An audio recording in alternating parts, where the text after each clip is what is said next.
네, KBS 1라디오 최영일의 시사본부 2부는 특집으로 마련했습니다. 여야 주요 대선 후보 인터뷰, KBS 1라디오 대선기획, 더 리더, 대선 후보에게 묻는다. 자, 이제 딱 50일 뒤에는요, 새로운 대통령이 탄생합니다. 올해 대선은 어떤 시대 정신을 가지고 또 어떤 역량을 가진 후보가 유권자의 마음을 사로잡을지 그 해답을 함께 찾아보도록 하겠습니다. 첫 번째 손님을 소개합니다. 안철수 국민의당 대선 후보 스튜디오에 나와 계십니다. 후보님 안녕하세요. 네, 불러주셔서 감사합니다. 오셔야죠. 꼭 오셔야 되는 거죠. 자, 요즘에 이 얼굴빛이 더 좋아지신 것 같습니다. 이게 저 지지율 후광 아닙니까? 어떻게 생각하세요? 마라톤 하기 때문에 아, 피부가 더 좋아지고 있습니다. 운동의 효과로 말씀을. 땀을 흘리면 노폐물이 바깥으로 나가서 네. 피부 관리 비결이기도 하니까 네. 많은 분들 조금씩 시간 내서 뛰시면 좋겠습니다. 아, 그럼 지금도 뛰고 계시는군요. 네, 지금도 틈틈이 뛰고 있습니다. 아. 예전만큼은 많이 못 뛰는데요. 그래요. 자, 그리고 또 이태규 국민의당 총괄 선대본부장님도 나와주셨습니다. 어서 오세요. 네, 안녕하십니까? 네. 이태규 의원입니다. 예, 오랜만에 뵙고요. 자, 오늘 안철수 후보님 일정 관계상 이 더 리더 대선 후보에게 묻는다 오전에 사전 녹음으로 진행합니다. 자, 선대위 일정으로 이 후보님과 함께 이 의원님 많이 바쁘시죠? 네, 아무래도 이제 제일 바쁘신 분은 아무래도 후보께서 제일 바쁘시고요. 또 이제 후보께서 하시는데 주변에서 이제 지원을 좀 해드려야 되는 부분들이 있지 않습니까?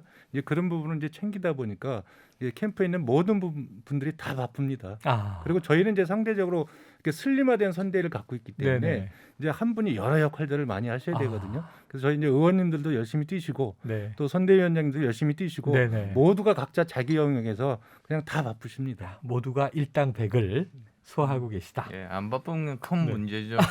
안 바쁘면 큰 문제다. 네. 아유, 이렇게 이제 이 대표님, 후보님도 또 마라톤을 하시는데 말이죠.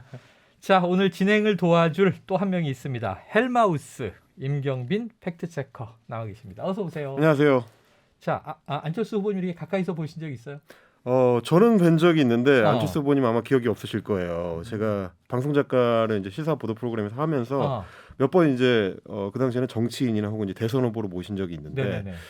그때 사실 이제 대선 후보급의 정치인은 정말 섭외하기가 어렵거든요. 맞아요. 어려움이 많았었는데 오늘은 이제 KBS에서 알아서 섭외를 해주셔가지고 네네네. 편안한 마음으로 이 자리에 앉아 있습니다. 아, 방송 작가로 안 후보님을 뵐 때보다는 네, 너무 반갑습니다. 훨씬 편안한 반갑습니다. 마음으로. 오늘 많이 반갑습니다. 네. 놀러 오신 것 같아요. 아니거든요. 네. 역할을 해주셔야 됩니다. 자, 제 KBS 1라디오 대선 기획입니다. 더 리더 대선 후보에게 묻는다. 본격적으로 시작을 해보죠. 자, 유권자 여러분도 오늘 안철수 후보의 입에 특히 더 주목을 하실 것 같습니다. 자, 뭐 물으실 건 없으세요?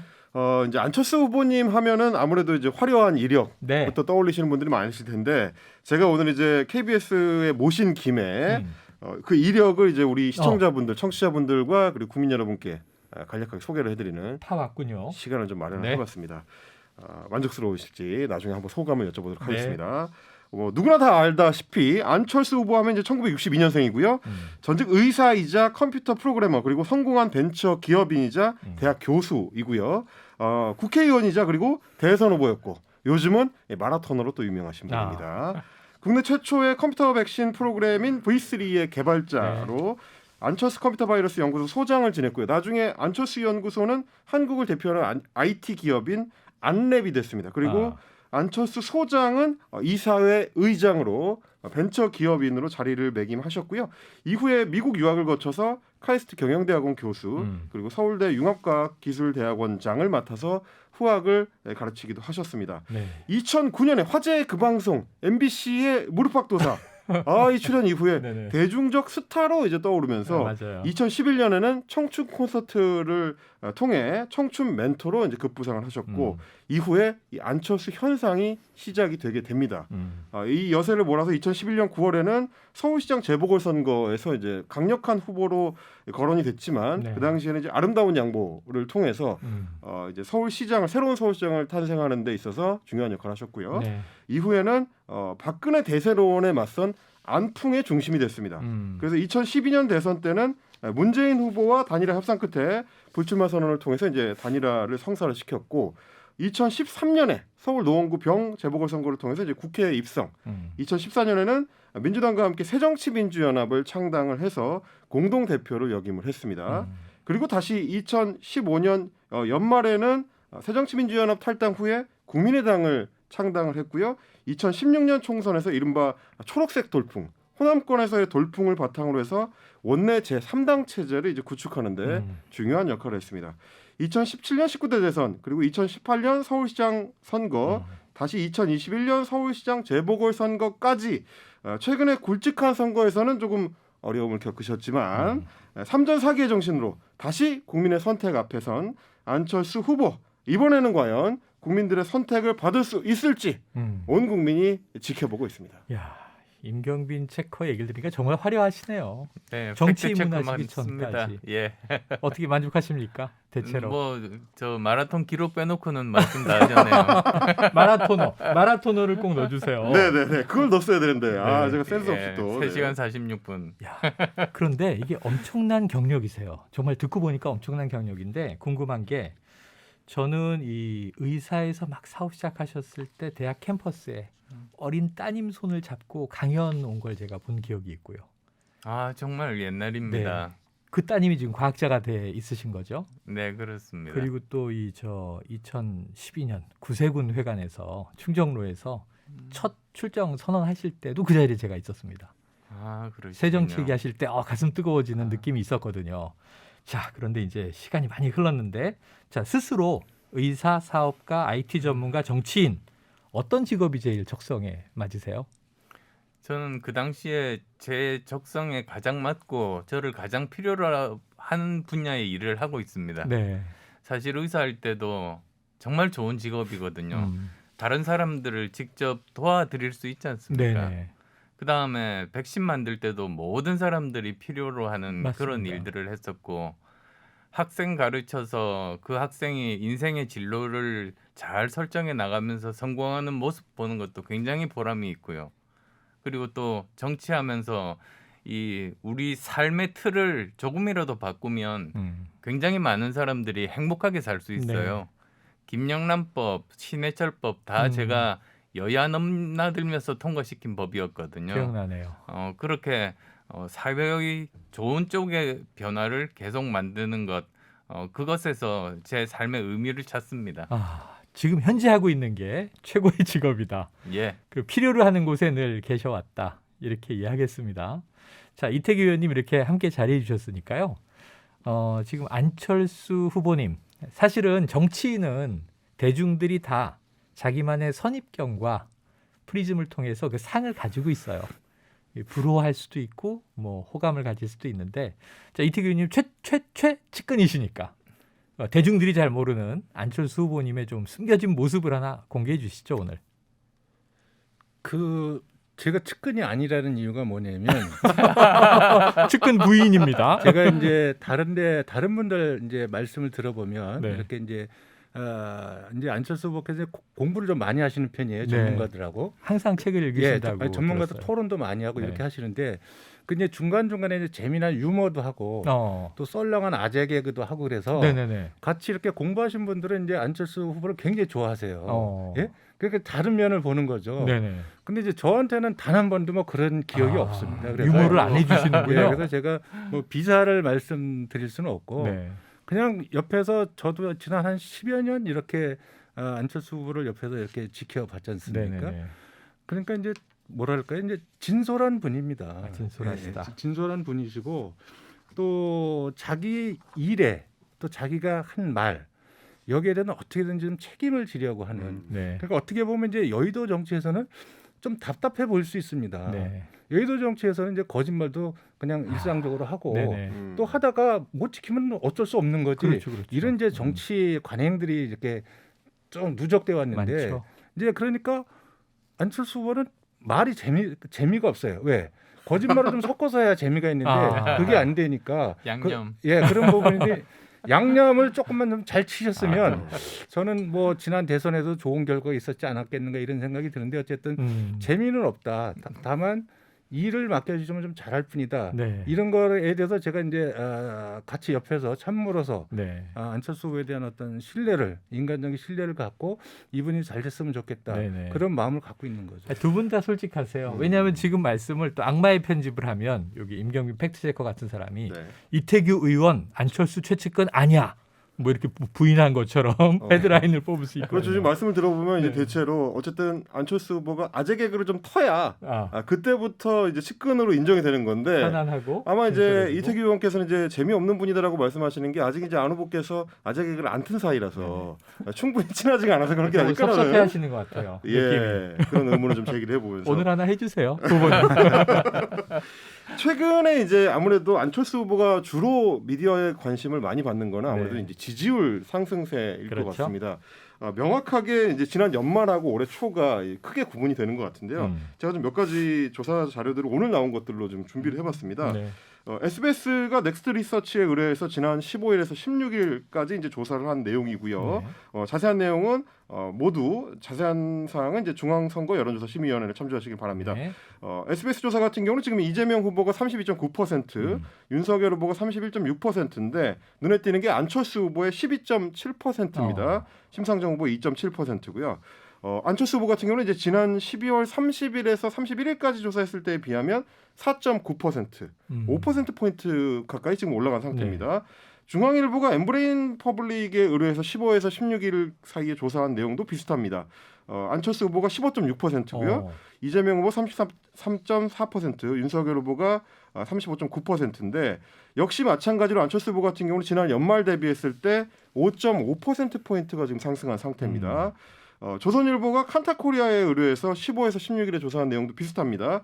안철수 후보가 12.2%, 이게 유사한 어떤 흐름을 보여주고 있습니다. 지난 연말하고 비교했을 때는 거의 2배가 올랐습니다.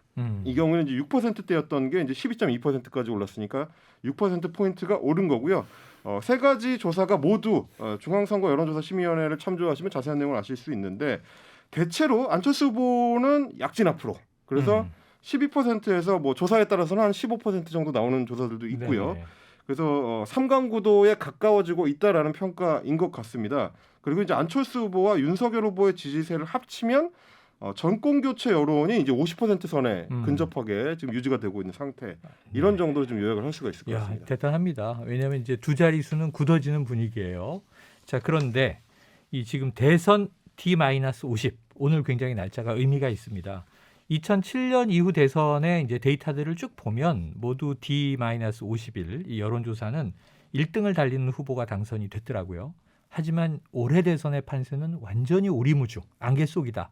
많은 전문가도 그렇게 얘기하고 있어서 자, 안 후보님의 이 파죽지세라고 지금 임 작가가 표현했는데 약진이 굉장히 두드러지잖아요. 지난해 11, 12월에 비하면 1월 들어와서 파죽지세, 3강 구도. 그런데 이제 한 설날을 예고하신 바가 있어요. 그 시점은 어떻게 잡으신 겁니까? 사실 지금까지의 경험을 바탕으로 중도층이 어떻게 판단하고 어느 시기에 움직이는지를 제가 알아서 그렇게 말씀드린 거죠. 제가 11월 1일이죠. 작년 11월 1일 처음에 대선 출마 선언을 할 때 네. 제가 이야기했습니다. 연말 연초가 되면 두 자릿수로 올라설 것이고 설이 되면은 이제 3강 구도로 가게 될 것이다. 이렇게 말씀을 드렸는데요. 네. 바로 지난번 2017년 대선이 그랬습니다. 사실 2017년 대선이 5월 달에 열렸는데 맞습니다. 1월 초에 제가 5%였습니다. 네. 저는 항상 5% 정도에서 시작합니다. 출발선이 정해져 있으시네요. 그리고 2월 달이 돼도 계속 한 자리 숫자였는데 처음 두 자리 10%가 된 게 3월 초였어요. 2달 전. 2달 전. 그러니까 이번에도 생각해 보면 2달 전이면 이 연말 연초 아니겠습니까? 네네. 그래서 자신 있게 말씀드린 건데요. 왜 그럴까 생각을 해보면 양당의 아주 적극적인 지지층들은 처음부터 지지율이 반영이 됩니다. 결집해 있죠. 그런데 이 중도층의 특성은 어느 당이 이기는 게 중요한 게 아니라 더 좋은 대한민국을 만들 수 있는 사람이 누구인가 거기에 대한 확신을 원해요. 네네. 그래서 오랫동안 관찰을 하고 확신이 생겼을 때 그때 마음을 정합니다. 네. 그래서 좀 늦게 반영이 되고 있고 아마도 앞으로도 훨씬 더 많이 반영이 될 거라고 저는 믿습니다. 네. 야, 워낙 또 이공계 출신의 이 데이터 분석인데요. 1월 1일에 이미 예상했던 구도로 가고 있다. 자, 그렇다면 저희가 피해갈 수 없는 예언 본부가 있습니다. 자, 설 명절이 지났습니다. 지지율 수치 어느 정도 될 거라고 보십니까? 글쎄요, 제가 3강이라고 말씀은 드렸습니다만 뭐 그 정도 되려면 최소한 20%는 네. 넘어야겠죠. 네. 자, 전문가들이 이제 20에서 19% 이거는 피해갈 수 없는 이 야권 단일 구도가 된다 이런 얘기들을 많이 해요.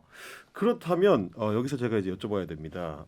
이제 지금까지 추세로 봤을 때는 더 올라갈 수도 있었을 것 같은데 특히 연초 이후에 상승세로 봤을 때는 15% 벽을 이제 뚫고 더 올라갈 수도 있었을 것 같은데 최근에는 약간 기존의 기세에서는 이제 풀이 꺾인 것 같다라는 평가가 나오면서 이게 결국에는 윤석열 후보가 너무 못하는 바람에 안철수 후보한테 이제 중도층이 일부 이제 왔었던 거라 지금 국민의힘이 좀 내홍을 수습하는 국면으로 접어드니까 상승세가 이제 꺾인 거 아니냐 이런 식의 해석도 있는 것 같습니다. 어떻게 생각하십니까? 네. 그런 반사이익이 전혀 아닙니다. 아니다. 이 조사들을 보면 윤석열 후보가 오를 때도 저도 올랐었습니다. 그러니까 이건 전혀 반사이익이 아니고 중도층이 누가 가장 도덕적이고 누가 가장 가족 문제가 없고 누가 미래에 대한 비전을 제대로 가지고 있는 글로벌 감각을 가지고 있고 누가 전문성을 가지고 있는가 이런 기준으로 판단한 결과입니다. 네. 자, 이것은 유권자가 판단한 결과지 반사이익 아니다. 이렇게 말씀 주셨어요. 자, 지지율이 상승세를 타면서 지금 가장 관심은 뭐냐면 다자 토론의 성사 여부에 있습니다. 지금 이재명 윤석열 후보는 뭐 설 명절 전에 양자 토론에 또 양 당 간 합의를 했는데요. 자, 쌍특검 받으랬더니 토론 담합이냐 이렇게 안 후보님이 비판을 하셨어요. 자, 두 후보가 이렇게 양자 토론에 합의한 것 어떤 의도가 있다고 보십니까? 둘 다 제가 가장 껄끄러운 상대라고 생각하는 겁니다. 여야 모두. 예, 이재명 후보 같은 경우는 1대1로 싸우면 저한테 질 것이 확실하기 때문에 피하고 싶어하고 윤석열 후보는 저와 이렇게 대결을 하면 본인이 야권의 대표 선수가 못 될까 봐 그래서 두려워하는 겁니다. 네. 그래서 둘의 뭐라고 할까요? 이해관계가 일치하는 거죠. 그래서 안철수 저는 배제. 저렇게 기득권 정당 둘이서만 저렇게 토론을 하면 네. 저거 단일화 할 거 아닌가 그런 생각도 해봤습니다. 아, 단일화할 거 아닌가? 토론한 기득권 뒤에 정당이라는 단일화를. 기득권 정당이라는 점에서는 두 당 다 같으니까요. 그러면 한 명만 상대하시면 되겠네요. 네. 굉장히 재밌는 분석을 주셨습니다. 하지만 사실은 또 많은 그 유권자들이 두 자릿수 지지율인데 보통은 이제 법정 토론 때 5% 이상 나오면 함께 테이블에 앉잖아요. 이번에 이제 그럼 양당 먼저 하고 또 다자 토론할 것인가 궁금한데 자, 안 후보께서는 지금 강한 문제 제기하고 계십니다. 당 입장에서 그 이태규 의원님께 질문 드리면 국민의당에서 가처분 신청 또 시위 불사한다는 입장으로 들었는데 어떤 행동 하십니까? 일단 양자 토론이 진행되고 방송사가 결정이 되면 방송사를 대상으로 가처분 신청 그래서 이제 저희 법률지원단에서 다 준비는 끝내놨습니다. 그래서 일단 법원의 판단을 좀 받아봐야 되겠고 그 법원의 판단 이전에 저는 지금 양당의 후보들이 이런 치졸한 담합 토론 이걸 즉각 중단하는 것이 저는 이제 국민에 대한 예의다. 왜냐하면 두 당 후보가 모두 공정을 얘기하고 기획운동을 얘기합니다. 예? 그러면 국민들께서 지금 안철수 대표를 굉장히 관심 있게 보시고 높게 평가해 주시고 재평가하고 계시는데 이 후보를 양자 후보가 더 큰 거를 이제 누르려고 지금 자기들끼리 담합하는 거 아니겠습니까? 예, 이거는 일단 법적인 문제 이전에 정치적으로 굉장히 불순한 의도를 갖고 있기 때문에 지금 우리 사회에 가장 중요한 지금 가치나 여러 가지 부분에서 공정과 기획운동을 이야기하는데 여기서 자기들이 기획운동이나 공정을 무시하고 파괴하면서 어떻게 우리 청년들한테 공정을 이야기할 수 있겠습니까? 이분들이. 저는 이런 부분에서 두 후보들이 정말 진지하게 좀 생각해 보셔야 된다. 이런 말씀을 좀 드리고 싶어요. 알겠습니다. 자, 저는 이제 오늘 이 자리에 나온 게 우리 유권자들의 일반적인 시각을 이제 최대한 이 프로그램에 반영을 해보기 네. 위한 겁니다. 그래서 실제로 유권자들이 안철수 후보한테 어떤 부분을 궁금해하는지를 이제 조사를 하려면 아무래도 댓글 속으로 들어가야 되는데 종종 이 정치인분들이 댓글 창에 가셨다가 내상을 입으시는 경우가 있어요. 저도 이제 댓글창을 수집하다 보면 욕설 섞인 것도 걷어내느라고 굉장히 어렵습니다. 특히 정치인들한테 그런 경우가 많은데 네. 대체로 지금 안철수 후보님에 대해서는 다른 그 양강 후보, 그러니까 거대 양당 후보들에 비하면 부정적인 시각이나 이제 욕설 섞인 뭐 굉장히 좀 센 얘기들이 상대적으로 적더라고요. 덜한 편이에요. 그래서 대체로 어떤 분들은 심심하다 이렇게 얘기하시는 분이 있는가 하면 반대로 약간 말을 바꾸면 슴슴하다. 평양냉면처럼 이제 이 자기만의 고유의 맛이 있다. 이런 평가들이 있었는데 그 중에서 특히 좀 궁금해하는 부분들을 몇 개 좀 뽑아봤습니다. 주로 단일화와 관련된 얘기들이 많긴 했습니다. 지지율이 뭐 3배 차이가 되는데 안 후보님께서 방송에서 언급하셨다시피 안일화라는 게 가능하겠느냐 이런 의견이 있는 반면에 뭐 안일화로 정권 교체 이렇게 좀 강력하게 이 주장을 하시는 분들도 있었고요. 완주해야 뭐 차기도 바라볼 수 있다 이러면서 이미 벌써 이 대선 이후로 가 계신 좀 네. 성급한 분들도 계셨는데 특히 이제 이번에 얘기해 주신 안일화 문제에 대해서 이 유권자분들이 궁금증 많이 갖고 계십니다. 아직까지 지지율 추세로 봐서는 안철수 중심의 단일화 가능하겠냐. 이거 혹시 띄우기 위해서 일부러 얘기하는 거지 진심은 아닌 거 아니냐. 이런 시각도 있습니다. 어떻게 생각하십니까? 말씀해 주시죠. 안일화라는 그 말 자체는 저 네티즌들이 지어낸 말입니다. 네. 그리고 또 그게 나름대로 합리적인 것이 저는 이재명 후보와 1대1로 싸우면 아주 많은 차이로 이깁니다. 심지어 이재명 후보를 지지하던 민주당 후보들까지도 저를 지지하시는 분들이 있어서 차이가 더 벌어지죠. 그런데 지금 현재 이재명, 윤석열 후보가 싸우면 뭐 여론조사마다 다릅니다만 네. 대선과 가장 비슷한 면접원 여론조사 그거를 보면은 집니다. 윤석열 후보가. 예, 윤석열 후보가 집니다. 그래서 1대1 대결이 되든 아니면 저와 함께 하는 3자 대결이 되든 지는 건 마찬가지입니다. 야권이. 네. 그러다 보니까 국민들이 아마도 안일화로 정권 교체하자 네. 그런 말씀하시는 것 같습니다. 안철수로 단일화해야 한다. 야권은 이제 이렇게 또 이야기를 해주셨습니다. 자, 이제 안철수 후보에 대해서 본격적인 이 대국민 면접을 시작하기 전에 신청곡 타임을 먼저 가져볼 겁니다. 자, 안철수 후보님의 신청곡 어떤 노래 골라오셨나요? 예, 슈퍼스타입니다. 아, 유명한 노래죠. 예, 저 그 가사 들으면서 달리기 하거든요. 제일 제 마음에 와닿는 부분이 어딘지 아실 거예요. 네. 괜찮아 잘 될 거야. 괜찮아 잘 될 거야. 네. 너에겐 눈부신 미래가 있어. 아, 네네. 이거 신청곡 안 틀고 그냥 불러주셔도 되겠는데요. 기타 연주만 있으면. 자, 안철수 후보님, 괜찮아 잘 될 거야. 너에겐 눈부신 미래가 있어. 이한철 씨가 부르는 슈퍼스타 듣고 대국민 면접 시작합니다.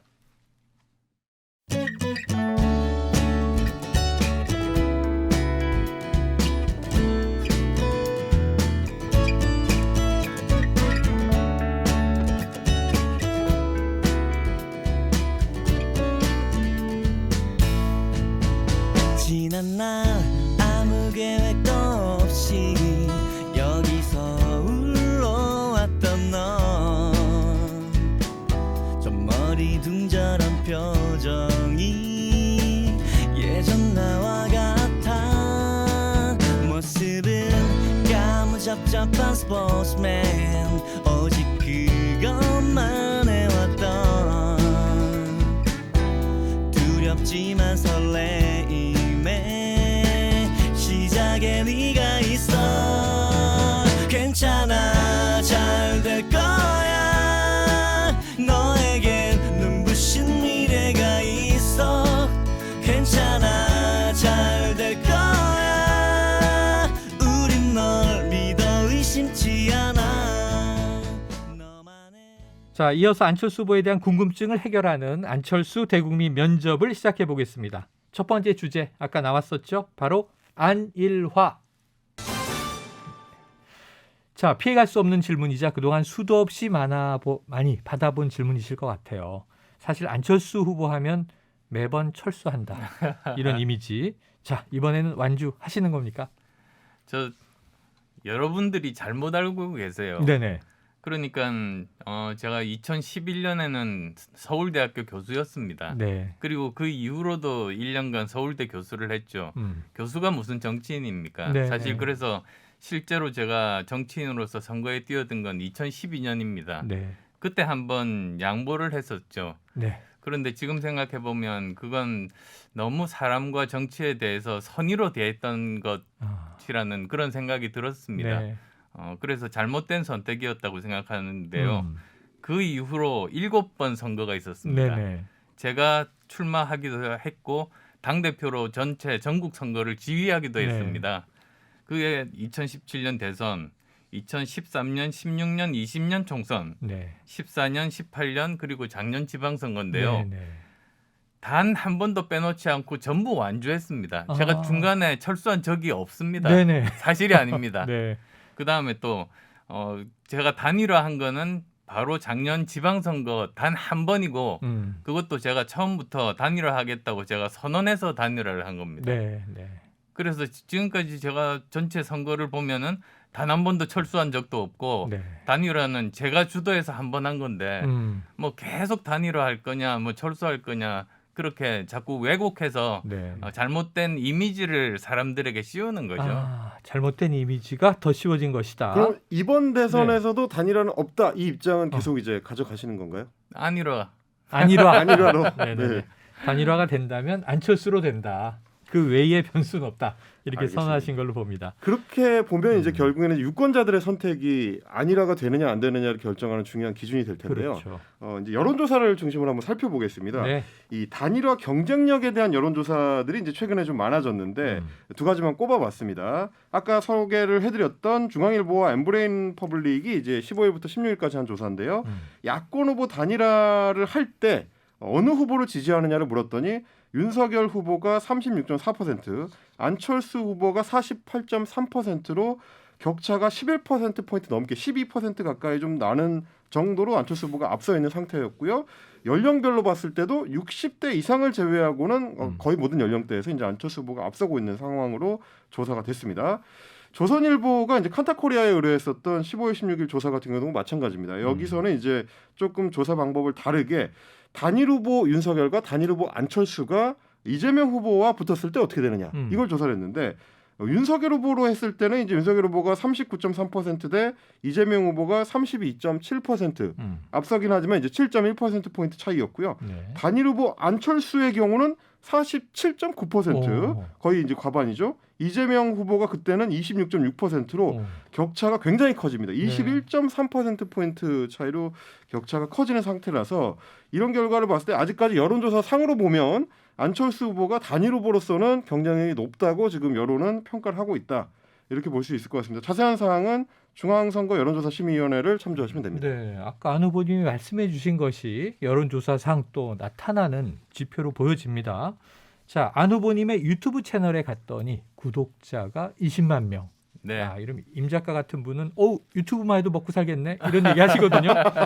자, 유튜브 공식 영상에 더 좋은 정권 교체 이렇게 나오더군요. 근데 이게 더 좋은 이러다 보니까 윤석열 후보보다 더 좋다 이렇게 이해도 됩니까? 저는 이렇게 생각합니다. 네. 지금 현재 국민의힘은 정권 교체 자체가 목적입니다. 근데 저는 정권 교체뿐만 아니라 그 다음이 중요하다. 그 다음에 더 좋은 대한민국을 만들 수 있어야 한다. 저는 그 입장이거든요. 네. 그래서 더 좋은 정권 교체라고 부르는 겁니다. 반드시 윤석열 후보와 비교해서가 아니라 정권 교체가 목적이 아니라 더 좋은 나라를 만들기 위함이다. 네, 그 그렇습니다. 다음 비전까지 생각하신다는 거군요. 그게 더 중요하지 네. 않습니까? 사실 맞습니다. 우리가 대통령 선거하는 이유가 우리나라를 좀 더 앞으로 5년 동안 저분이 맡으면 더 발전시킬 수 있겠다. 네. 지금 현재 시대가 흐름이 이런 쪽으로 변하는데 그런 어려운 문제를 해결할 수 있는 능력이 있는 분이다. 이런 때 그분을 선택을 하지 않습니까? 네. 그런 뜻입니다. 알겠습니다. 자, 현안 좀 여쭤볼게요. 지금 윤석열 후보의 배우자 김건희 씨의 이제 7시간 통화 녹음, 이게 또 MBC가 방송을 했고 여러 가지 논란이 있습니다만 이 캠프에 관여했느냐 배우자가, 그리고 또 이 무속에 관한 논란이에요. 자, 김건희 씨가 무속에 대한 관심이 깊고 캠프 인선에도 영향을 준 거 아니냐? 혹시 어떻게 보셨습니까? 저는 국민들께서 판단할 부분이다 이렇게 보고는 있고요. 어. 뭐 하나 정도만 말씀드리자면 미투에 대해서 언급한 아, 부분이 네네네. 있습니다. 근데 그게 미투를 폄훼하고 피해자에 대한 2차 가해적인 그런 발언이었습니다. 그래서 네. 그런 부분은 좀 사과할 필요가 있지 않을까 그런 생각을 하면서 들었습니다. 자, 보수는 돈으로 해결한다 뭐 이런 이야기가 나와서 지금 안 후보님이 이제 그 대목을 이제 짚어주신 거고요. 자, 이재명 후보 관련해서도 이제 몇몇 좀 의혹 사건이 있었는데 이때 좀 안 후보님 말씀이 맞나? 좀 굉장히 세다 느낀 게 살인멸구 이런 표현이 등장해서 어떤 뜻으로 말씀하신 건가요? 생각해 보시면 역대 대선 중에서 이 대선 후보 관련한 핵심 관련자 3사람이 죽은 일이 없지 않습니까? 아, 그 중에 2분은 극단적인 선택을 하고 네. 한 분은 이제 사망을 한 건데요. 네. 이런 일에 대해서 제가 우려했기 때문에 음. 특검을 하자고 계속 주장한 겁니다. 네네. 사실 국민에 대한 도리가 국민들이 진실을 알고 투표장에 가서 후보를 선택하게 만드는 것 아니겠습니까? 네. 그런데 둘 다 특검은 뭐 후보들은 받겠다고 선한 역을 하고 당들은 그 악역을 하는 거죠. 자꾸 네. 방해하면서 그러면서 결국 진실을 모른 채 그냥 투표장에 가게 될 겁니다. 그러면 제가 제일 걱정되는 부분이 이런 부분이죠. 만약에 이 거대 양당, 기득권 양당 2분 중에 한 분이 대통령이 됐을 때 그 대통령 재임 기간 중에 결정적인 범죄 증거가 나왔다. 그러면 나라는 대혼란에 빠질 겁니다. 근데 또 반대로 낙선한 분의 범죄의 결정적인 증거가 나왔다. 그럼 감옥에 갈 텐데 네. 지난 5년간의 이런 국민 갈등이나 분열과는 비교도 할 수 없을 정도로 나라는 정말 분열할 겁니다. 분열해서 위기를 극복한 나라는 역사적으로 없거든요. 네. 우리나라 전체가 위험한 거죠. 근데 이제 온라인상에서 민주당 지지층에서는 이제 그런 지적을 하는 분들이 있더라고요. 안 후보님이 윤석열 후보에 대한 비판의 강도는 약간 떼끼 하는 정도, 약간 약한데 이재명 후보에 대해서는 유독 굉장히 좀 강한 비판을 하는 거 아니냐. 그것도 결국에는 이제 보수층과의 단일화를 염두에 둔 행보가 아니냐, 이런 지적을 하는 시각도 있던데 어떻게 생각하십니까? 저는 그렇게 판단해서 발언하지 않습니다. 항상 보면은 그 사안에 대해서 객관적으로 제 의견을 이야기를 했던 것뿐이거든요. 그래서 예를 들면 지금 이재명 후보의 제일 문제가 되는 부분이 그 대장동 게이트 아니겠습니까? 근데 네. 대장동 게이트의 본질이 1조 원에 해당하는 이익을 민간에게, 특정 민간에게 몰아준 겁니다. 그러면 이건 만약에 몰랐다. 그러면 단군 이래 최대의 무능한 행정가니까 이런 분이 우리나라 맡으면 거덜나죠. 네. 그리고 만약에 알았다. 그러면 감옥에 가 있어야지 대선 레이스에 뛰어들 수는 없거든요. 그래서 그건 저는 객관적인 평가라고 저는 생각합니다. 네. 그리고 또 윤 후보에 대해서도 잘못한 부분에 대해서는 잘못을 지적을 계속 했습니다. 네, 알겠습니다. 자, 이태규 의원님께도 좀 여쭤봐야겠습니다. 선대위 차원의 공식적인 발언은 아니지만 이 홍준표 의원이 제기한 또 단일화 이슈가 있어요. 무엇보다 이제 국민의힘 이준석 대표는 거간꾼 이런 이제 표현을 썼는데, 자, 국민의힘에 거간꾼이 있으려면 국민의당 쪽에서도 뭔가 이야기가 오가는 또 사람이 있어야 될 것 같으니까 거간꾼 어떻게 들으셨어요? 그건 뭐 이준석 대표 혼자 저는 이제 오버하고 있다고 생각이 들고요. 그리고 이제 이준석 대표가 어쨌든 국민의힘의 당 대표 아닙니까? 네. 근데 거기 이제 내부의 인사가 있는지 없는지는 모르겠지만 자기 식구들을 거강꾼이다 이렇게 표현하는 것은 저는 이제 정치적으로 굉장히 잘못됐다 이런 말씀 좀 드리고 싶고요. 네.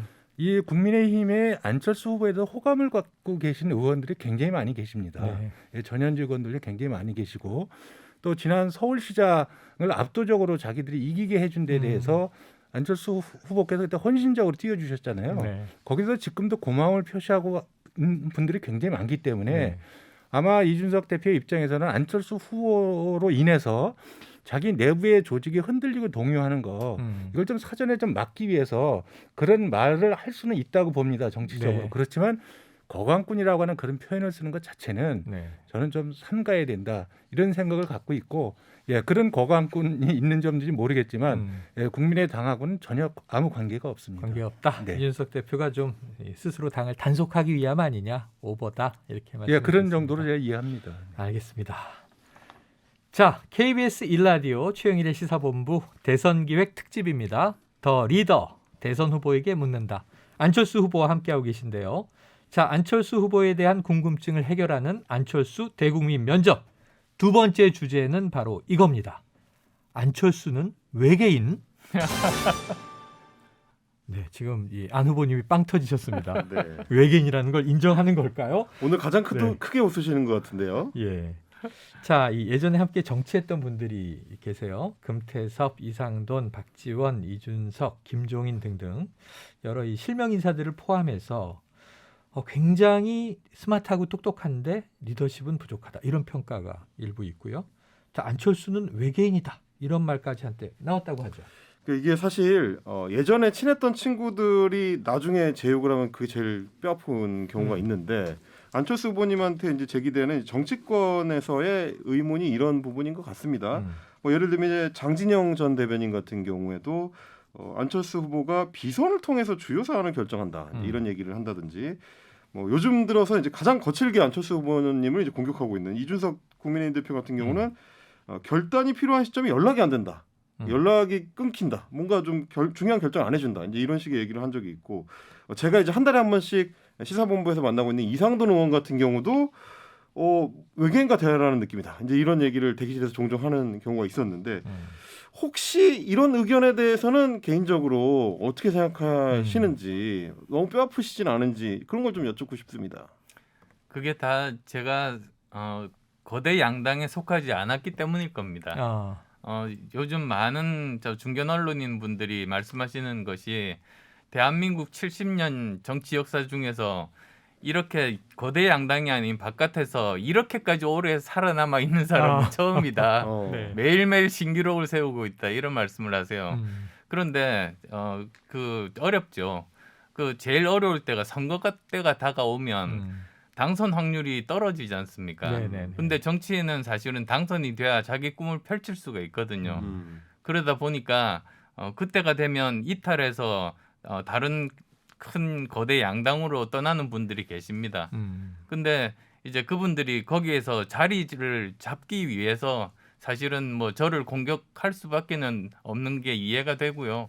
근데 오히려 저는 그분들에 대해서 섭섭한 감정을 가지는 것이 아니고 제가 좀 더 좋은 환경을 만들어 드렸으면 저렇게까지 떠나지 않아도 됐을 텐데 그래서 제가 오히려 좀 미안한 마음을 가지고 있어서 그분들이 뭐라고 해도 제가 대꾸를 하지 않는 이유가 그래서입니다.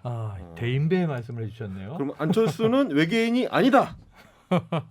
대인배다. 대인배다. 네. 네, 알겠습니다. 네. 자, 그런데 이게 이준석 국민의힘 당대표 아까 이제 이철규 의원님께 이 거강꾼 얘기도 여쭤봤지만 조금 집요하다 싶을 정도의 공세예요. 왜냐하면 뭐 양보해야 할 때 안 하고 양보 안 해야 할 때 양보한다 이런 표현도 등장했고요. 또 최근에 이 방송 마이크가 꺼지면 사회자와 안철수 후보 이야기를 한다.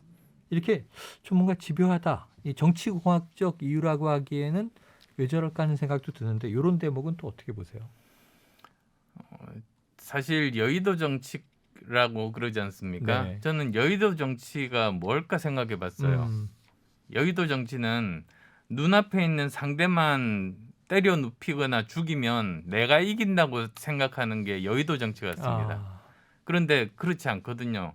심판이 있습니다. 국민이 옆에서 지켜보고 계시고 심판이 어느 쪽이 이겼는지 손을 들어주시는 역할을 하시는 거죠. 네, 네.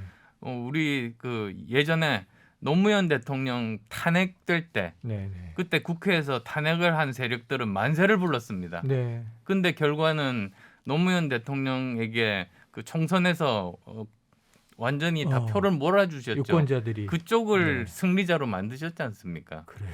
그래서 그게 여의도 정치의 문제점인데 그래서 제가 웬만해서는 뭐 저에 대한 뭐 어떤 근거 없는 비난 예. 왜냐하면 여의도야말로 그 아니땡 굴뚝에서 연기 나는 곳이니까 네. 거기에 대해서는 국민들께서 다 판단해 주실 거다 싶어서 제가 대부분은 대응을 안 하는데요. 조금 심했다 싶은 그런 말을 할 때 네. 그때는 또 제가 반응을 하지 않으면 국민들이 저 정도인데도 반응을 안 하면 네네. 사람이 약한 거 아닌가 예. 그렇게 오해를 하실 수도 있어서 그럴 때만 가끔 한마디씩 던집니다. 예를 네. 들어서 뭐 예 아니요로만 답해라고 그때 저 이준석 대표가 네네, 저한테 이야기를 맞습니다. 했었거든요. 그래서 그거 저기 싱가포르를 일본군이 점령할 때 그때 예스까 노까 그 말하고 똑같은 말이네요. 네네. 그랬죠. 아, 한 번 반응했습니다. 그런 반격. 네. 네네. 하지만 대체로는 그냥 넘어가신다. 자, 이태규 의원님, 아까 최측근이 아니신 척 하셨지만 누가 봐도 최측근입니다. 가장 오래 함께 계시고 있거든요. 자, 그러면 이 의원님이 보는 안철수 후보의 장점과 단점이 있을 텐데 한번 좀 말씀 주신다면요. 그거 말씀드리기 전에 네. 금방 이제 안철수 후보에 대한 이제 여러 가지 이제 공격들. 공격 소재 또 발언 이런 거를 보면 그 동안에 이제 너무나 많은 분들이 안철수라는 정치인을 중심으로 해서 본인의 정치적 이익과 기회를 얻으려고 많이들 왔지 않습니까? 네네. 하다 보면 이제 그게 잘 안 되는 거예요. 안 되고 이제 떠날 때 이제 갑자기 최측근이 돼가지고 안 후보를 공격하는데 저는 물론 이제 그런 분들도 많이 계시지만 남아 있는 분들이 훨씬 더 많이 계시죠. 그렇기 때문에 그래서 자기가 먹을 게 없다고 먹을 게 있을 때는 막 오다가 네네. 이제 이렇게 물 들어올 때는 막 와요. 음. 지금도 사람들이 엄청나게 옵니다. 지금. 예, 엄청나게 오는데 네. 지지율이 올라가니까 또 이렇게 떠나갈 때는 좀 조용히 떠나가는 것이 본인의 어떤 그 자기 인격을 위해서도 좋지 않겠는가 이제 이런 말씀 좀 드리고 싶고요. 지금 안 대표 우리 안철수 후보 장점이요? 네. 그 뭐 제가 아까 모두에 조금 말씀드린지 모르겠지만 맞아요. 일단 좀 진솔하다 정치인으로서. 그래서 국민들한테 거짓말을 하는 정치는 아니다. 그다음에 그 뭐랄까요? 책임감이 강하다. 그래서 일을 맡겨주면 반드시 해낼 사람이다. 그다음에 무엇보다 저도 이제 이번에 안철수 후보님하고 이제 토론하다 많이 배우는데 미래에 대한 그 이해, 통찰력 이 부분이 굉장히 뛰어나다. 그래서 현대 사회 리더가 꼭 이 과학기술 전문가나 뭐 이럴 필요는 없겠지만 네. 적어도 미래의 그런 흐름들을 이해할 수 있는 그런 후보에 있어서는 양당의 후보들이 감히 따라올 수 없는 그런 수준이다. 이런 측면에서 저는 이제 리더로서의 장점을 갖고 있다고 보고요. 네. 이게 이제 또 단점이라는 건 리더는 사실 조금 아래 사람들 좀 편하게 해주고 그래야 되는데 아까 저는 아이가 그걸 한 번도 못 느껴봐서 그래서 나름의 불만 토로신데요. 예, 이제 그런 부분인데 좀 이제 정치를 하면 약간의 포커페이스도 사실 필요합니다. 예. 근데 포커페이스가 안 되는 분이 안철수 후보예요. 음. 예, 그냥 너무 진솔하게 자기 속내를 그대로 말씀하시니까 네. 그게 이제 제가 옆에서 볼 때는 좀 답답할 때가 있는 거죠. 거짓말을 굉장히 싫어하시는 것 같아요. 네, 안 후보님, 그럼 이제 받아서 예. 안 후보님 스스로 한번 자기 평가를 나 안철수의 장점과 단점은 무엇이다 어떻게 생각하세요? 예, 우선은 저 이태규 의원 말을 들으면서 이제야말로 제 그 아재 개그 필살기를 보여줄 때다. 네네. 이제 그렇게 생각이 됩니다. 야. 그리고 뭐 저 사실 단점 많은 사람이죠. 저는 사실은 제가 가진 장점 유일한 한 가지가 이를 악물고 참는 거는 이 세상 누구보다도 자신 있습니다. 인내네요, 인내. 예, 그렇습니다. 그래서 정치도 굉장히 어렵지 않습니까? 사실 왜 그 정치 바깥에서 어떤 우리 사회를 위해서 업적을 이루고 명망가가 정치권에 들어와서 오래 있는 분이 없습니다. 거의 뭐 짧으면 뭐 며칠 아니면 길어도 한 2, 3년 이런데 저는 이렇게 10년 이상 버티고 있잖아요. 네. 그 이유가 제가 뭘 가지기 위해서가 아니거든요. 저는 이게 국가를 위한 공익을 위한 봉사라고 생각해서 하는 겁니다. 저를 보시면서 제가 제일 많이 듣는 말이 있어요. 네. 시장에 가면 아주머니들이 제 손을 잡고는 아이고 정치하지 말고 존경받으면서 살지 왜 그 정치를 하느라고 고생하느냐고 그런 말씀 많이 하세요. 좋아하시는 분들이 네. 저한테 그 말씀하세요. 그러면 제가 그렇게 말씀드리죠. 그러면 저는 편하고 안락하고 행복하고 존경받으면서 이웃의 고통이나 아픔은 무시하면서 살면 그게 좋은 삶이냐고 그렇게 말씀드립니다. 네. 야, 이게 장점과 단점을 같이 얘기해 주셨어요. 견딘다, 참는다. 네. 10년 넘게 버텨오셨고. 저도 비슷한 생각 하거든요. 청년 멘토로 혹은 뭐 이 벤처 기업가로 훨씬 더 이 편안하게 많은 일 하실 수 있지 않나? 왜 이렇게 와서 고생을 하시지 않은 생각이 아마 많은 국민들 하실 거예요. 자, 이 KBS 1라디오 최영일의 시사본부 대선기획 특집입니다. 더 리더, 대선 후보에게 묻는다. 안철수 후보와 함께하고 계신데요. 자, 안철수 후보에 대한 궁금증을 해결하는 안철수 대국민 면접입니다. 마지막 주제 바로 이겁니다. 진보냐 보수냐. 자, 이 정체성이 모호하다 이런 비판 받으세요. 어떤 입장이십니까? 저는 그게 오래된 고정관념이라고 봅니다. 사실 이 어떤 이념이냐가 중요한 게 아니잖아요. 네. 이념은 사실은 사회 문제를 해결하는 하나의 세계관이자 도구거든요. 네. 근데 세계는 항상 바뀝니다. 그래서 어떤 때는 이쪽 그 이념이 맞을 때도 있고 어떨 때는 또 저쪽 이념이 맞을 때도 있습니다. 네. 근데 저 같은 사람 입장에서는 이 사회 문제를 해결하고 세상을 바꾸려고 정치를 시작했습니다. 그래서 저는 최선의 방법을 찾는 데 관심이 있지 이 방법이 진보적인 방법인지 이 방법이 보수적인 방법인지 그게 중요한 게 아닙니다. 네. 그래서 선택을 하는 거죠. 그래서 보통 중도라고 하면 중간에 어정쩡하게 2분의 1씩 해서 서 네. 있는 거 이런 식으로 평균점. 잘못 생각하고 계신데요. 진정한 중도는 중심을 잡는 겁니다. 네. 그래서 과감한 선택을 용기 있게 하는 게 중도거든요. 지금 현재 시점에서 만약에 안보는 보수적인 관점이 적절한 그런 시기다. 그러면 보수 쪽의 입장을 선택을 하고 그리고 복지 쪽에서 있어서는 진보적인 입장이 지금 이 시대에 맞다. 그러면 정말 용기 있게 진보적인 입장을 선택하는 거죠. 네. 그렇게 선택을 하고 중간에 있는 법은 없습니다. 네. 그 말씀하신 내용을 보면 이제 결국엔 실용적 선택이 지도자로서 굉장히 이제 중요하다는 말씀인 것 같아요. 그래서 언뜻 생각이 나는 게 지금 이제 대선 정책을 내놓는 국면에서 어느 게 더 실용적이냐를 두고 이재명 후보와 얼마 전에 안철수 후보님이 맞붙었던 게 탈모 관련된 문제였습니다. 맞아요. 이재명 후보 쪽에서 이제 탈모 약에 대해서 건강보험 적용을 이제 검토하겠다 이런 공약을 내놨을 때 안철수 후보님께서는 좀 다른 시각으로 접근을 하셨는데 그럼요. 어떻게 들어가셨나요? 네. 그러니까 내용은 이겁니다. 보통 그 탈모약이라는 게 약이라는 게 그 특허가 20년입니다. 네. 근데 이제 프로페시아라고 탈모약이 나왔어요. 네. 20년이 지나서 복제약이 나왔거든요. 네네. 근데 이 원래 20년 동안은 약값이 비쌉니다. 그동안에 개발비가 연구 개발비가 많이 들었기 때문에 그 제작비는 작아도 굉장히 높게 받아요. 근데 복제약이 되면 연구 개발비 하나 없이 그냥 재료만 들기 때문에 굉장히 쌉니다. 네. 근데 우리나라에서는 굉장히 이상한 일이 벌어지는 것이 프로페시아 원가는 1,800원에서 한 2,000원 하는데 네.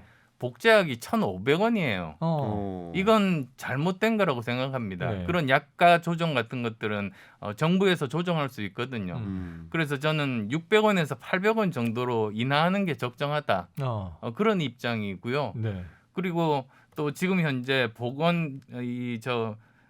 건강보험 재정이 네. 지금 자꾸만 줄어들고 있지 않습니까? 이제 바닥나고 소진될 겁니다. 네. 그래서 의사들끼리는 문재인 케어가 정말 문제인 케어구나 이렇게도 네네. 말을 합니다. 이렇게 재정이 소진되는데 약값 조정으로 충분히 많은 분들에게 혜택을 줄 수 있는 방법이 있음에도 불구하고 아마도 이런 것에 대해서 잘 모르니까 무조건 퍼주기식으로 빨리 건강보험을 고갈시켜서 우리 국민들이 내는 보험료를 올리는 방향으로 그렇게 가고 있어서 제가 비판을 한 거죠. 그러니까 약가를 아예 낮추는 쪽이 훨씬 실용적인 것이다. 이제 이런 시각이시군요. 네, 그렇습니다. 네. 자, 그래요. 이제 이 안철수 후보님의 공약도 한번 여쭤봐야 될 것 같습니다. 첫 번째 공식 공약. 자, 이게 숫자가 등장해요. 555 신성장, G5 경제 강국. 이 정책을 좀 설명해 주신다면요. 지금 현재는 과학 기술만이 미래 먹거리, 미래 일자리를 창출할 시대입니다. 우리나라가 발전하는 길은 그것밖에 없거든요. 네. 근데 그러면 도대체 어떤 과학 기술을 발전시켜야 되는가? 초격차 과학 기술을 확보해야 됩니다. 초격차라는 게 뭐냐면 우리 메모리 반도체처럼 네. 1등, 2등 간의 그 격차가 작으면 언제든지 추월당할 수 네. 있지만 1등, 2등 사이의 간격이 너무나도 멀리 떨어져서 압도적으로. 압도적인 초격차를 유지하면 계속 1위를 할 수 있는 거죠. 네. 그래서 만약에 우리나라가 그렇게 초격차 과학기술 5개를 확보하면 5개의 삼성전자급의 세계적인 대기업 5개를 우리가 보유할 수 있게 되고 네. 그러면 우리는 경제 5대 강국, 미국, 영국, 프랑스, 독일, 일본과 어깨를 나란히 견줄 수 있다. 네. 그게 바로 555 공약입니다. 네. 자, 그런데 이 555를 민주당의 이재명 후보도 쓰고 있어요. 뺏겼죠. 아, 그러면은 이제 안철수 후보님이 먼저 내신 거는 맞습니까? 저는 11월 초에 냈고 네. 거기는 1월 초에 발표했는데 최근에는 그래서 뒤늦게 알고 155로 뭐 이름을 바꾼 걸로 알고는 있습니다만 네. 그렇게 많은 인력이 연구를 하는데 그 정도 수준밖에 못 한다는 게 좀 한심하다는 생각도 들어요. 아, 한심하다. 예, 저희는 주제가도 있습니다. 네. 오 필승 코리아. 주제가 네네. 오늘 자락 한번 깔아드려야 될 것 같은데요. 준비하신 것 같은데. 오늘 거의 굉장히 오랜만에 무릎팍도사 분위기예요. 좋습니다. 예, 아마 청취자분들도 함께 즐거워하실 것 같은데요. 자, 이번에는 좀 의사, 전문직이시니까 의사 안철수의 의견을 듣고 싶은 대목이 지금 코로나19 3년 차 아닙니까? 고통이 워낙 심한데 방역 패스에 대한 사회적 논란이 있습니다. 여기에 대해서는 어떻게 보세요? 우선은 방역 패스를 사용하면서 영업 시간을 9시로 제한하는 거는 말이 안 됩니다. 방역 패스 자체가 국가에서 이 사람은 감염 확률이 적고 비교적 안전하다고 보증을 쳐주는 건데 네. 그러면 당연히 이런 그 영업 시간 제한은 풀어야 되는 게 맞는 겁니다. 그다음 또 두 번째로 지금 부모님들이 아이들 백신 접종에 대해서 굉장히 우려가 많으시거든요. 네. 그리고 접종률이 낮습니다. 네. 근데 이럴 때 방역 패스를 강제하면 안 되죠. 그러니까 부모님들을 설득해서 어느 정도 접종률이 높아졌을 때 방역 패스를 적용을 해야 되는 게 맞고요. 더 근본적으로는 우리나라 정부가 너무나 그 불투명하게 백신 관련된 부작용 정보를 공개하지 않다 보니까 부모님들의 불안이 더 커지는 겁니다. 네. 그래서 신고센터는 이미 있는데 누구든지 신고하면 그분들을 치료할 의료진과 병상을 미리 확보를 해놓고 그리고 그 결과를 투명하게 공개해야죠. 백신 접종으로 인해서 몇 명이 부작용이 생겼고 네. 그중에 실제로 백신에 의한 부작용이 몇 사람이고 어떤 증상이 있고 사망자가 있는지 이런 것들을 투명하게 공개를 해야 부모님들이 판단을 하실 수가 있고 안심하실 수가 있는 거 아니겠습니까? 네. 저는 그런 입장입니다. 알겠습니다. 설득이 중요하다 하는 말씀과 또 의료진도 미리 준비를 해야 한다. 이런 말씀 주셨고요. 거리두기와 방역 패스를 동시에 하는 것은 문제가 있다. 자, 이 끝으로 여쭤봅니다. 시간이 많이 지났어요. 꼭 안철수여야 하는 이유 뭐라고 좀 오늘 국민들에게 말씀 주고 싶으세요? 너무 많습니다만 몇 가지만 말씀드릴게요. 우선 첫 번째로는 저만 회사를 만들고 돈을 벌어보고 직원에게 월급 줘본 사람입니다. 네. 다른 후보들은 세금으로 나눠주기만 해봤던 사람입니다. 다른 후보들은 국고를 바닥내지만 저는 국고를 채울 수 있습니다. 그다음 또 두 번째로는 미래 먹거리, 미래 일자리를 창출하기 위해서는 과학기술밖에 없습니다. 과학기술에 대해서 누가 저보다 더 많이 알겠습니까? 그다음 또 그 세 번째로는 코로나19에 대한 그 방역이 대통령 초기에 가장 중요한 일이 될 겁니다. 그렇죠. 그리고 또 그 다음에 또 옵니다. 그렇죠. 다음 대통령 임기 중에 음. 제가 설명드리면 노무현 대통령 때 사스가 왔습니다. 네. 바로 그 다음 대통령인 박근혜 대통령, 이명박 대통령 때 신종플루가 왔습니다. 네. 바로 그 다음 대통령인 박근혜 대통령 때 메르스가 오고 네. 바로 그 다음 대통령인 문재인 대통령 때 코로나19가 와서 음. 다음 대통령 임기 중에 코로나19 이외에 또 다른 그런 감염병이 옵니다. 신종 바이러스가. 그래서 네. 우리나라가 그 세계 최고의 방역 그 수준을 확보를 해놓고 시스템을 확보를 해놓고 그리고 백신 주권 국가가 되어 있으면 이 세계 어느 나라보다도 다음에 오는 그 신종 바이러스에 대해서는 가장 먼저 회복을 해서 네. 경제적으로도 앞서갈 수 있고 사람들의 생명도 살릴 수 있는 건데 거기에 제가 제일 적임자입니다. 야, 지금 세 가지로 얘기해 주셨는데 다 매우 절실하고 절박한 문제를 말씀해 주셨어요. 자, 이태규 의원님께 끝으로 짧은 시간 드릴게요. 왜 안 쳤습니까? 많은 국민들께서 한국 정치 이대로는 안 된다고 생각하시거든요. 예, 이대로 안 된다고 생각하신다면 안철수 후보를 통해서 근본적으로 좀 확 바꿔야 된다. 이런 말씀 드리고 싶습니다. 이대로 안 된다면 근본적으로 바꿔야 하는데 그게 바로 안철수다. 그렇습니다. 네. 자, KBS 1라디오 최영일의 시사본부 대선기획 더 리더 대선 후보에게 묻는다. 지금까지 안철수 국민의당 대선 후보와 함께했습니다. 함께해 주신 이태규 국민의당 총괄선대본부장 또 헬마우스 임경빈 팩트체커도 감사합니다. 자, 최영일의 시사본부 오늘 준비한 소식은 여기까지입니다. 저는 내일 오후 12시 20분에 다시 찾아오겠습니다.